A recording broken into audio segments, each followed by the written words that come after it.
That's your recording now, Chair. Okay, that's great. Thank you very much. Afternoon, welcome to Planning Applications Committee. I'm Councillor Annette Ireland. I'm Chair of the committee. I'd like to welcome elected members present. Provost Fletcher, Councillor Miller, Councillor Swift, Councillor McLean and Councillor Hornbury. Also on the meeting today, we have Gillian McCartney, who is Head of Environment, Chief Planning Officer, Julie Nichol, Planning and Building Standards Manager, Alan Pepler, Principal Planner, Development Management. Do we have John Marley on the call? Yes, John's there. John Marley, East Renfrewshire Council Roads Department. Siobhan Wilson is Legal Advisor. Sharon McIntyre is Clerk to the Planning Committee. And Leona Allison is Assistant Committee Services Officer with us today. Do we have any members of the public dialing in? Not today. Okay, no, thank you very much. We have any apologies for absence? Yes, from Councillor Cunningham. Thank you very much. Any declarations of interest? We have one item before us today. Any declarations of interest? Provost Fletcher. Yeah, I'm not sure if I need to declare it or not, but given that it's the new leisure centre in the planning application, do I need to declare that I'm a member of the trust board? Oh, right, okay. It might be worth noting that. Thank you. Yeah. Thank you very much. I don't think that affects, you can still deliberate today, but thank you for declaring that. If we could move on, we have one item before us today, agenda. No, before I move on to that, we've got two items. We have a report on an appeal from the reporter. Is there anyone from planning who can quickly just speak to that, and then I'll put it to the committee? Good afternoon, Chair. I can speak to that. Thank you. Okay. The first item before you today, members, is for noting the report is to inform members about a planning appeal decision issued by the Planning and Environmental Appeals Division of Scottish Government. This relates to a planning application reference 2021/0183/TP for the erection of a rear single-storey flat roof extension, a single-storey front extension and installation of flue at Forwardton Avenue, Newton Mearns. As you'll see from the report, the reporter concentrated his deliberations on the single-storey front extension as a subsequent planning application had been granted permission for the proposed rear extension in August of last year. He concluded that the proposed front extension was of an appropriate scale and design and would not result in the houses having an unbroken or terraced appearance, and that it accorded with the development plan. The full decision can be viewed online, and there is a link at the foot of the report there at agenda item number 3. Thank you, Chair. Thank you very much. Committee, if there's any questions or comments on the appeals report? No? Okay. Thank you very much. That's noted, and we'll move on to agenda item number 4. That is reference number 2021-0694, and it is the proposed leisure centre, theatre, library, cultural facilities and ancillary spaces with associated car parking and landscaping works, including demolition of existing leisure centre and theatre building at Eastwood Recreation Centre in Eastwood Park, Brooking Glen in Giffnock. I'm going to bring Alan Pepler in at this point to introduce the application. Thank you. Hello, thank you, Chair. As you can see from the papers, this application is a major planning application at Eastwood Park, Giffnock, for a replacement leisure centre and theatre building, including library, parking and landscaping. The applicant is East Renfrewshire Council. I have some slides to help illustrate the proposal, and I'll share them following a brief introduction. In terms of the report, as outlined on page 11, the application has been subject to consultations with various internal and external bodies. There are no objections to the proposals, and the comments received have been taken into account in the assessment. Further detail on consultee responses is contained in the assessment section of the report where relevant. A total of 12 representations have been received, raising a number of issues. Again, a summary of these are found in pages 11 and 12 of the papers, and these are responded to within the assessment section of the report. The main issues raised relate to the need for this development, the financial cost to the council, loss of green space and trees, the sustainability of demolition and new build, the design, including energy efficiency, loss of parking and impact on people safety, and impact on Giffnock Library. I will just share my screen if I can here now. Can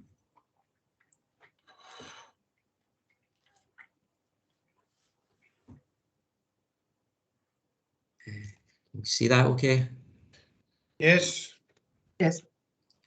Okay, so just turning to the slides here. The first slide is an aerial image. So this shows the application site, or the context of the application site, which lies within Eastwood Park, with the main site access from Rooking Glen Road to the south.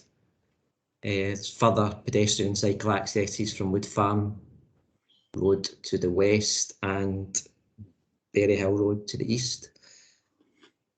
The existing building obviously is located here, the car parking and other uses surrounding it, and the new building will be located immediately west within roughly this area. Eastwood Park currently contains several community, recreation and education uses, primarily St Ninian's High School, East Renfrewshire Council HQ, East Renfrewshire Leisure Centre and Theatre, Eastwood House, allotments, Glenwood Family Centre, and the park also contains a large number of trees, recreational walking routes and the parkland.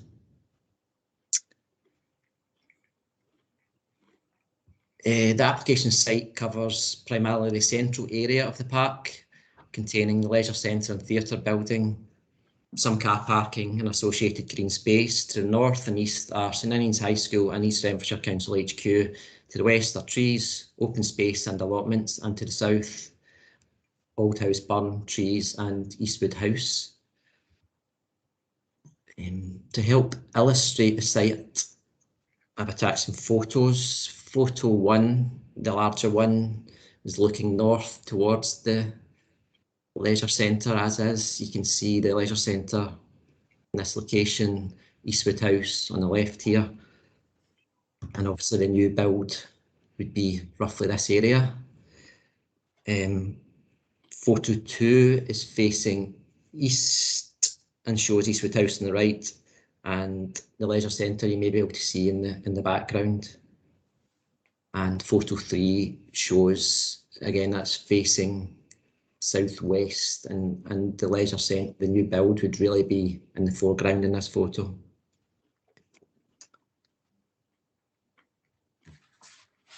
This slide shows the proposed development. So the existing footprint of the building is roughly this location here, and the new build here. So the existing footprint will be landscape with a mixture of hard and soft landscaping and civic and cultural space at the entrance to the new facility. Demolition of the existing leisure centre and theatre will take place after the new facility is operational, thereby enabling the existing facility to remain in use during the construction period. An additional 37 parking spaces are proposed to support the additional floor space compared with the previous floor space, including spaces for electrical vehicle charging.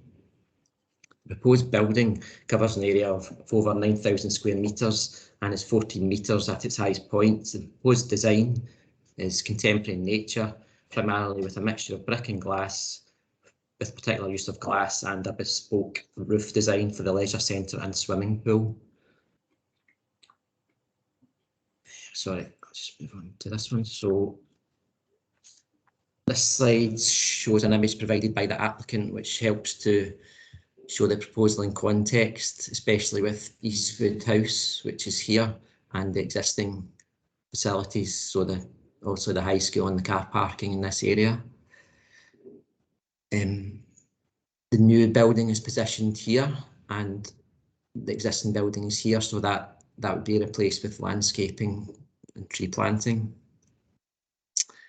There's also further landscaping proposed to the south of the site, in this area. The proposed leisure centre includes a 15-metre swimming pool, gymnasium, gymnastics studio, 6-court sports hall, health suite, cafe and multifunctional cultural space.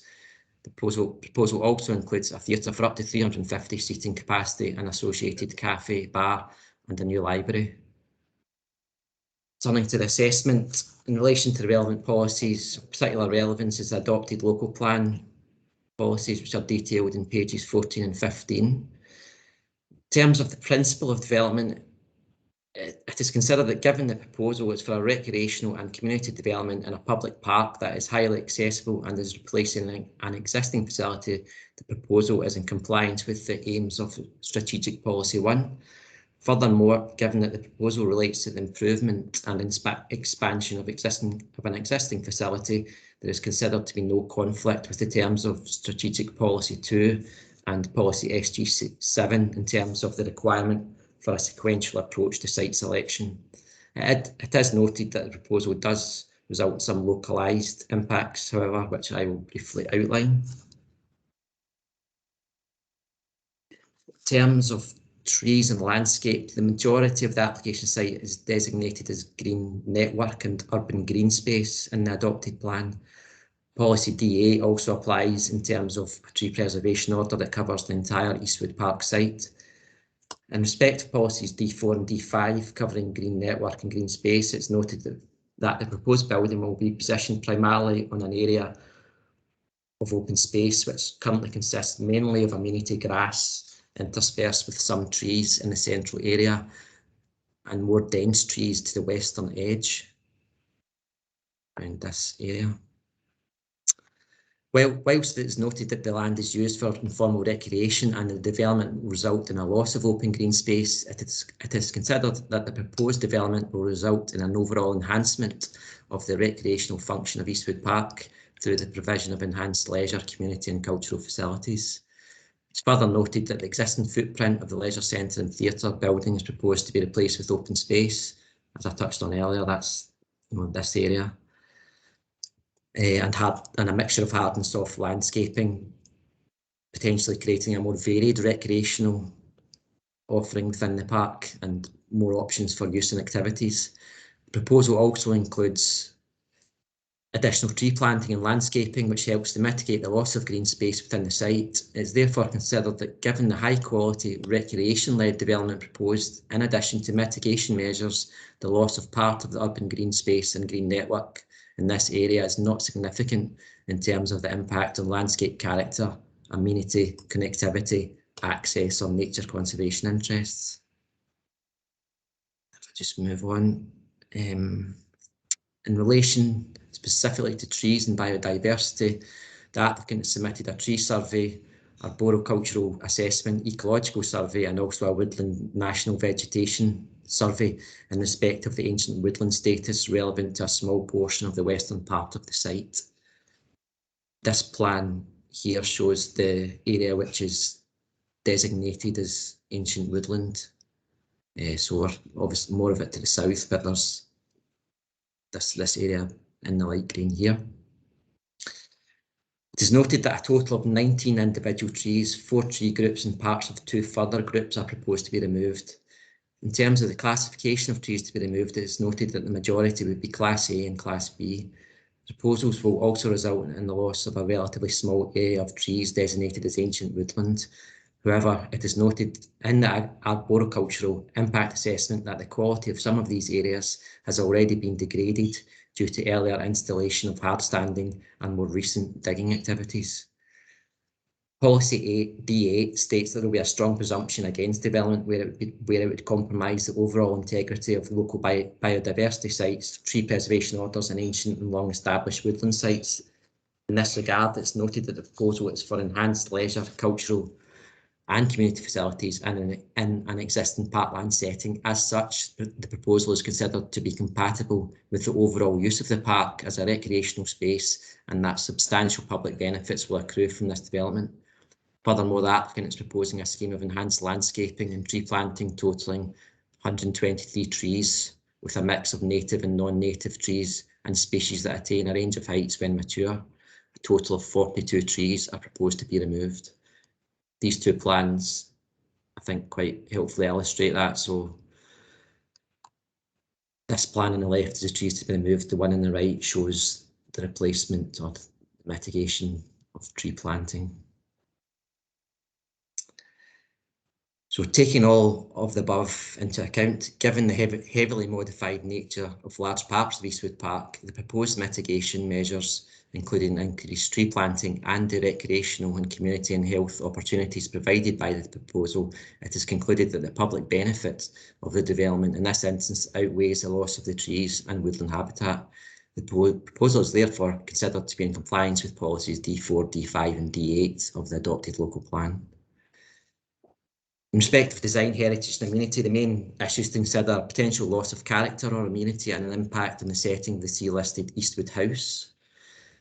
The relatively close proximity of the proposed building to Eastwood House is noted. However, it is considered that although the leisure centre will be a fairly dominant feature, the design and landscaping in this area will help to maintain the setting of the listed building. Overall, it is considered that the impact of the proposals on the adjacent listed building and the character of the park are considered acceptable and in compliance with the relevant policies outlined in the report. I've got a few slides to help illustrate the key features of the proposal and the relationship to Eastwood House. So this first slide shows it's a view looking from the south towards the swimming pool and leisure centre element of the build, including the projecting canopy feature with Eastwood House on the left. This slide shows, it's really to illustrate the height difference between Eastwood House, which is in the foreground here, and the proposed leisure centre, so it obviously is slightly lower.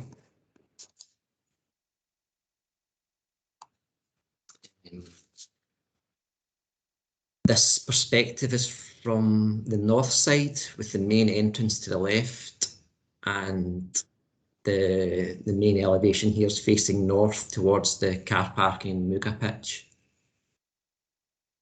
And this perspective shows the main entrance from the car park to the east of the site, which is here. The area on the eastern edge includes a plaza for outdoor space, which I think you can just see in this area. And you can see the canopy, and I think the edge of Eastwood House is just on the edge there on the left. In terms of other design matters, it's noted that the applicant has submitted an energy statement to support the application, which states that the building will achieve a 15% reduction in carbon dioxide emissions, which is in compliance with the relevant local plan policies. Turning briefly to access and transportation matters. In terms of car parking, the proposal will result in an overall increase of 37 extra spaces, which are provided in order to account for the additional floor space. This takes the number from 467 to 504. These two diagrams show the location of the new spaces and the change to some of the existing spaces. So the existing spaces shown here in red, and on this plan you can see the red represents existing parking to remain as existing. The orange is the existing parking to be modified, and green the proposed new parking areas. So there are changes, for instance, to the car parking around Eastwood House, and Roads had expressed some concern about the loss of some spaces from this area. However, given the overall increase in parking numbers, there are no objections from Roads subject to appropriate conditions.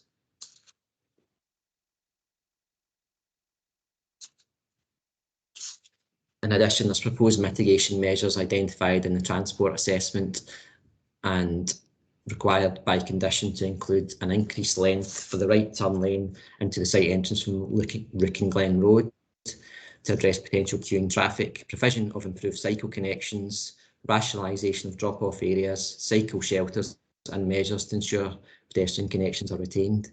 It should also be noted that detailed comments have been received from St Ninians High School Parent Council, in particular in relation to the impact of the construction process, the impact that the completed development will have, and whether the high school can benefit from the new development. In respect to the construction impacts, a number of suggestions are made in relation to access arrangements, traffic management and communication. And from the planning perspective, it's considered that this can be addressed by imposing a condition requiring a construction management plan.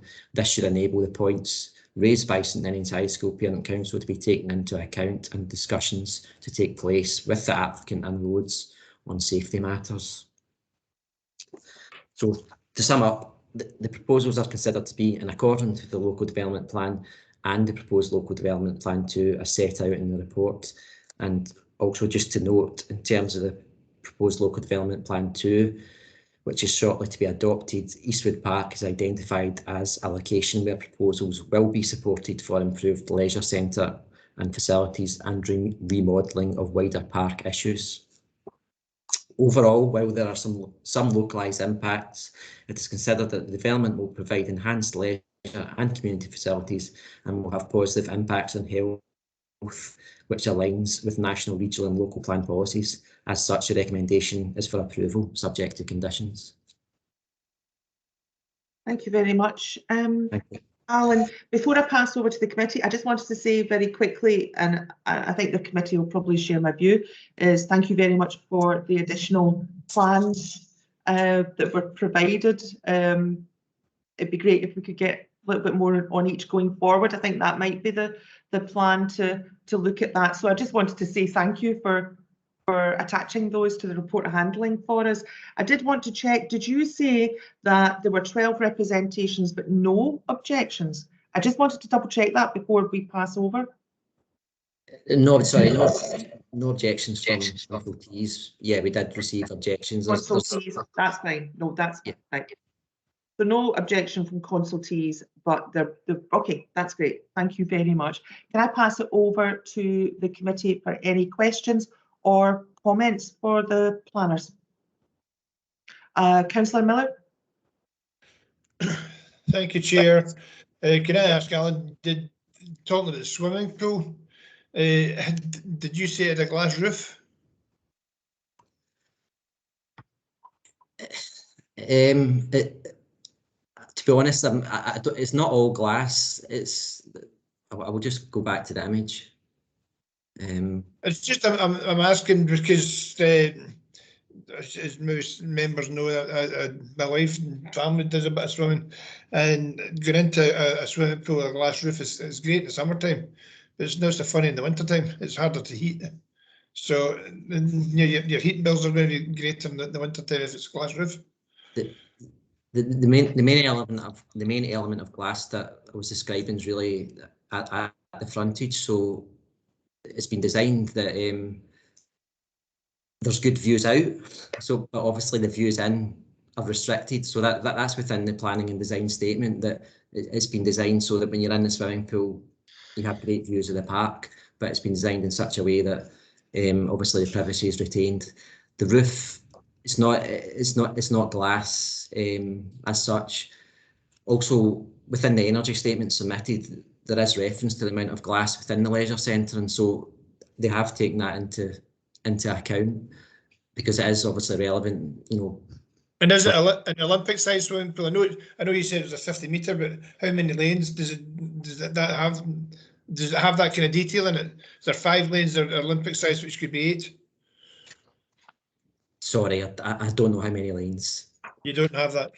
Right. The other questions I've got, I mean, I noticed that the 12 representations there, the bulk of the representations really have nothing to do with planning. And I heard you saying about St Ninians there, and St Ninians are okay, they're a wee bit concerned at the building stage, but I think the main beneficiary, once the whole thing's up and running, the main beneficiary will be the pupils of St Ninians, and rightly so, because it's right on their doorstep. I actually do think it's a great thing, and I'd love to see it go forward. Thank you very much, Councillor Miller. Provost.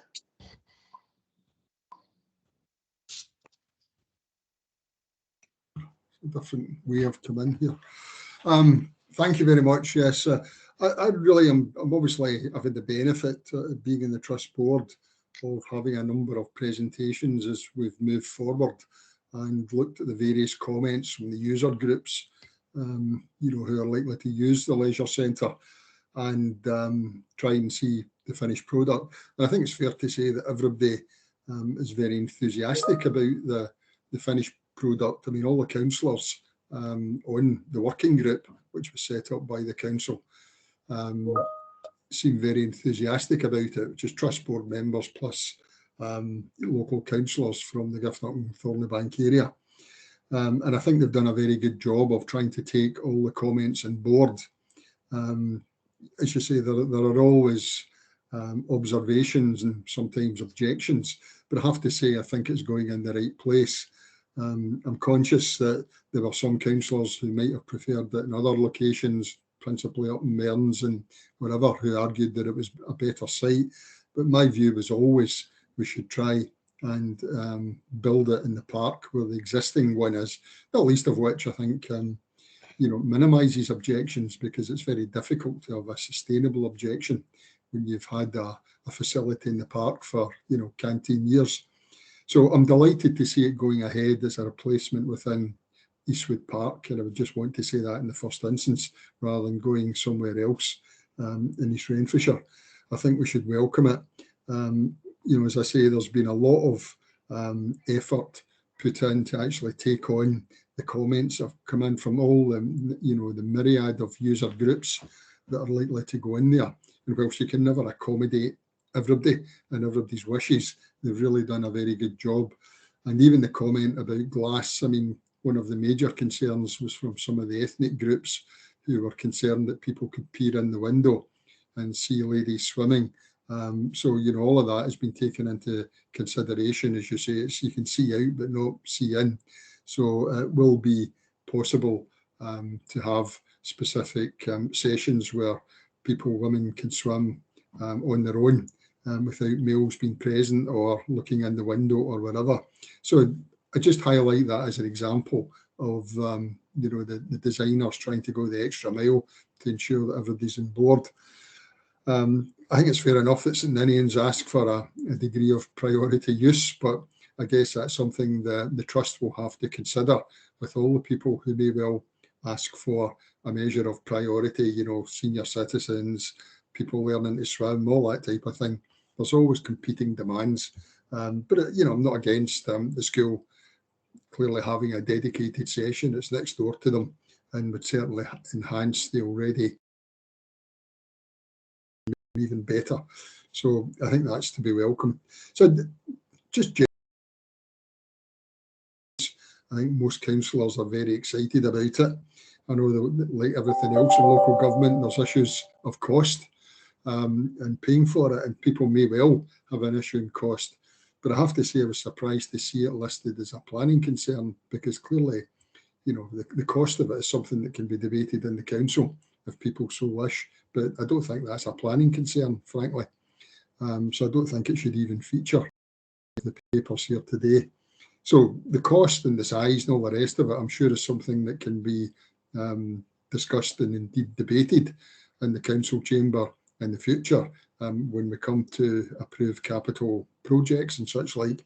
But I think in a planning sense, it's a very exciting project. I think it's a project that the vast bulk of people in East Renfrewshire will welcome.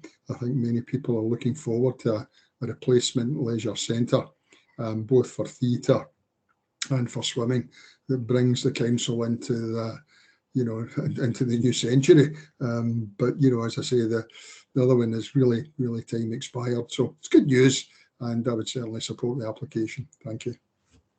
Thank you very much, Provost. Councillor Convery. Thanks very much, Chair. I'll be brief. I just wanted to say that I was very pleased to see that the allotments weren't included in the plans. And I was also glad to see that all the representations were addressed as much as possible on page 19. I don't see any reason to indicate that the application should not be approved. I mean, I'm of the same mind as everyone else. that this leisure centre is going to be an asset to everyone in East Strain, and I for one will be backing it. Thank you. Thank you very much, Councillor Convery. I'm just checking who's Councillor Swift. Thank you very much, Chair. I've just put my hand down so I don't forget. Yeah, a couple of things. Can I start by correcting Councillor Fletcher, who said that people from the Newton Mearns area were keen on having it potentially in our area. I didn't say that. No, I didn't say that at all. Ah, good. Well, in that case, I must have misunderstood you, because there was absolutely no way it was wanted up here.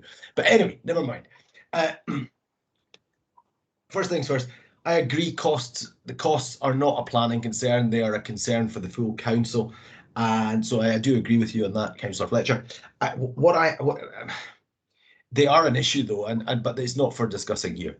I'm intrigued as to our aspirations towards Olympic-sized swimming pools, and maybe I can look forward, like many of the rest of us, to the next Giffnock Olympics, which I'm sure will be a massive global event. And sometimes perhaps we do overreach on our ambitions versus our financial capacity to realise them. However, one thing I did want to raise on a planning basis is you talked about the trees and replacement of trees, and could I ask that these trees are broadleaf deciduous trees, and rather than potentially local and from another, or that mix of local trees and trees from elsewhere, that we perhaps choose to use local UK deciduous broadleaf trees. That would be my one aspiration on the planning side. Otherwise, I can't fault anything in terms of the design and everything else. It looks like a fabulous facility. Unaffordable, but fabulous. Thank you very much, Councillor Swift. I'm just going to bring Julian for a second before I pass over to Councillor McLean. Just on the point that Councillor Swift has made about the trees, can I also add that I would quite like them to be of a certain maturity, the trees that are going in. I don't really want saplings, and I'm wondering if you could give us a little bit of detail of what is going in. I want trees to be planted that are going to remain and thrive at the location. I just wondered, Julie, if I could bring you in on that, and then on the point that Councillor Swift made. Alan, do you want me to? Apologies, No, Julie. it's okay. We can both cover it. I'll pass over to Alan. Alan first. Alan, apologies. Thank you. Yeah, so they've submitted a planting strategy as well as a tree planting strategy. I had a closer look at it, and yeah, the trees are all similar size to be planted, so the girth is between, I think, 15 and 20 centimetres.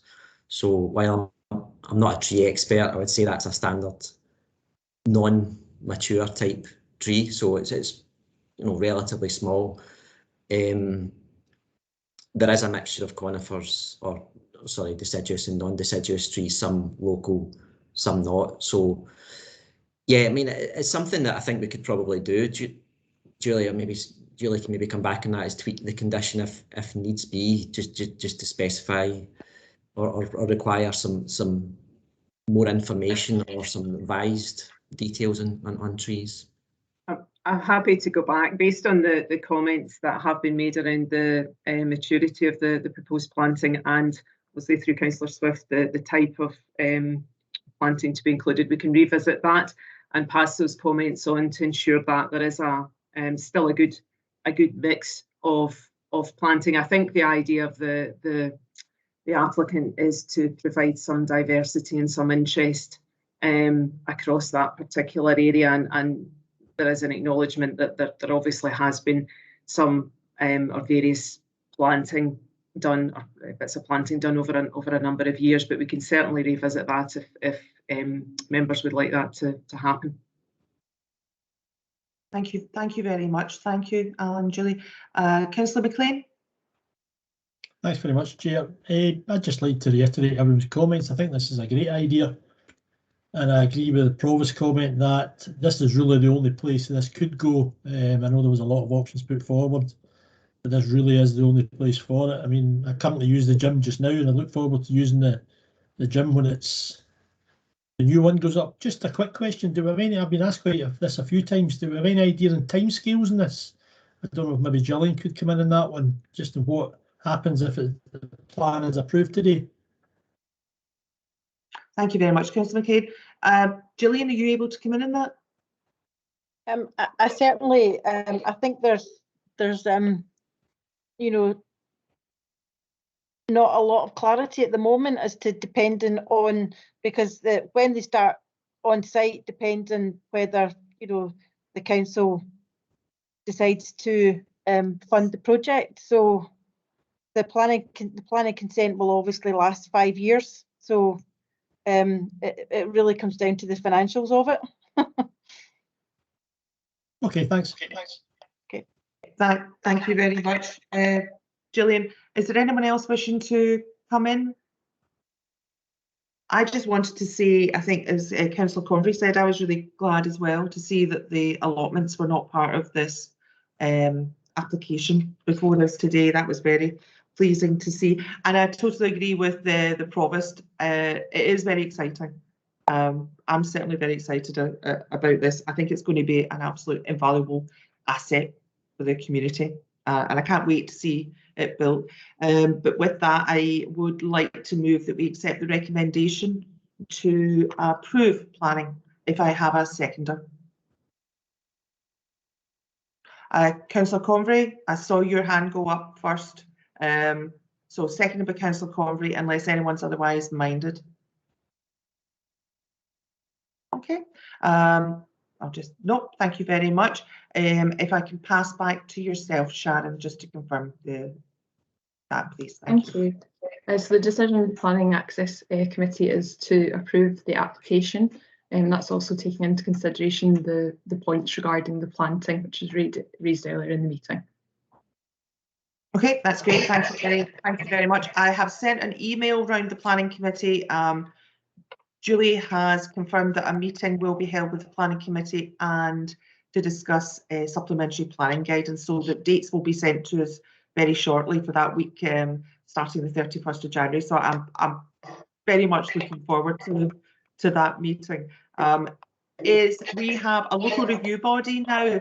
I just want to check with the committee. Are you wanting a short break, or do you want to just go straight into the local review body?